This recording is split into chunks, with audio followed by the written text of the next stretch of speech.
ಯಾರು ನೇತೃತ್ವ ವಹಿಸಿದ್ರು? ಇಲ್ಲ ಅಲ್ಲೆಲ್ಲೋ ವಹಿಸಿಲ್ಲ, ಆ ಥರ ಆಗಿಲ್ಲ. ಸತೀಶ್ ಜಾರಕಿಹೊಳಿ ಅವ್ರು ಮೊನ್ನೆ ಮಾಡಿದಾಗ ಡಿ ಕೆ ಶಿವಕುಮಾರ್ ಅವರು ಹೊರಗಡೆ ಹೋಗಿದ್ರು, ಇರಲಿಲ್ಲ. ಅವಾಗ ಅವ್ರನ್ನೂ ಕರೆದಿದ್ರು.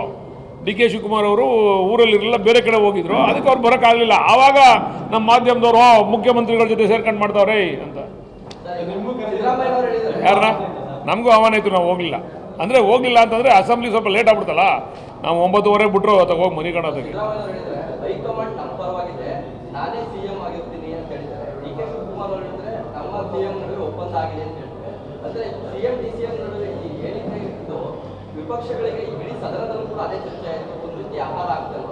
ಇರಲಿ, ಅದಕ್ಕೆಲ್ಲ ಪರಿಹಾರ ಕೂಡಲೇ ನಮ್ಮ ಹೈಕಮಾಂಡ್ ಕಂಡುಹಿಡಿತದೆ. ಶೀಘ್ರದಲ್ಲೇ ಹೈಕಮಾಂಡ್ ಅದಕ್ಕೊಂದು ಅಂತಿಮವಾದಂಥ ರೂಪ ಕೊಡ್ತದೆ. ಯಾರು? ಇಕ್ಬಾಲ್ ಹುಸೇನ್ ಅವರು ಅವ್ರ ಗುರುಗಳು ಹೇಳಿದ್ರಂತೆ ಟೈಮ್ ಚೆನ್ನಾಗದೆ ಅಂತ. ಹೈಕಮಾಂಡ್ ಟೈಮ್ ಚೆನ್ನಾಗಿರ್ಬೇಕಲ್ಲ, ಇಕ್ಬಾಲ್ ಹುಸೇನ್ ಟೈಮ್ ಚೆನ್ನಾಗಿದೆ ರಾಜ್ಯದ.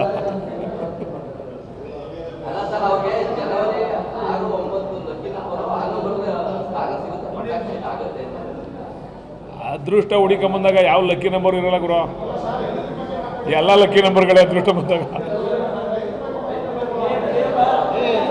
ನೀವೇನಾರ ಇದ್ರೆ ಆಮೇಲೆ ಮಾತಾಡೋಣ, ಇವರು ಮುಗಿದ್ಬಿಡ್ಲಿ ಇದು.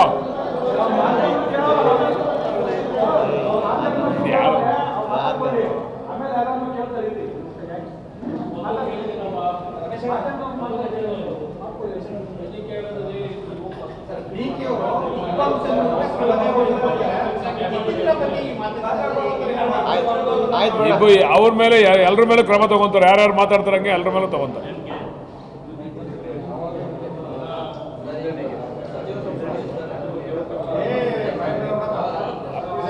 ನಾನು ಹೈಕಮಾಂಡ್ ಆಗಿದ್ದು ಹೇಳಿವ, ನಾನು ಹೈಕಮಾಂಡ್ ಅಲ್ವಲ್ಲ, ಹೈಕಮಾಂಡ್ ತೀರ್ಮಾನ ಮಾಡ್ತೀನಿ. ಭೇಟಿ ಮಾಡಿ ಅಭಿಪ್ರಾಯ ಹೇಳ್ಬಿಟ್ಟು ಬಂದಿದ್ವಿ ಅಷ್ಟೇ. ಭರವಸೆ ಏನಿಲ್ಲ. ಇಲ್ಲಿ ನಡೀತಕ್ಕಂಥ ವಾತಾವರಣದ ವರದಿಯನ್ನು ಕೊಟ್ಟಿದ್ದೇವೆ. ಭಾಳ ಅದ್ಭುತವಾಗಿದೆ, ಏನು ತೊಂದರೆ ಇಲ್ಲ.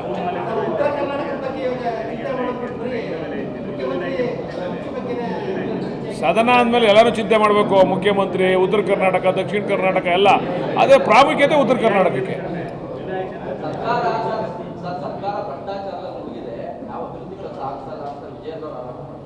ವಿರೋಧಿಗಳು ಇನ್ನೇನು ಹೇಳ್ತಾರೆ? ಭಾಳ ಚೆನ್ನಾಗಿ ನಡೀತಾ ಇದೆ, ಸಿದ್ದರಾಮಯ್ಯನವ್ರು ಚೆನ್ನಾಗಿ ಮಾಡಿದವ್ರೆ, ಡಿ ಕೆ ಶಿವಕುಮಾರ್ ಚೆನ್ನಾಗಿ ಮಾಡ್ತಾರೆ ಅಂತ ಹೇಳ್ತಾರೆ ವಿರೋಧಿಗಳು. ಹೇಳಲ್ಲ, ಅವ್ರ ಅಭಿಪ್ರಾಯ ಅವ್ರು ಹೇಳಬೇಕು. ನಮ್ಮ ಕೆಲಸ ನಾವು ಮಾಡ್ತಾಯಿದ್ದೀವಿ. ನೀವು ಮಾಧ್ಯಮದವ್ರು ಹೇಳ್ಬೇಕು ಅದನ್ನು ಸರಿಯಾಗಿ ನಡೀತಾ ಇದೆ ಇಲ್ಲೋ ಅಂತ. Thank you.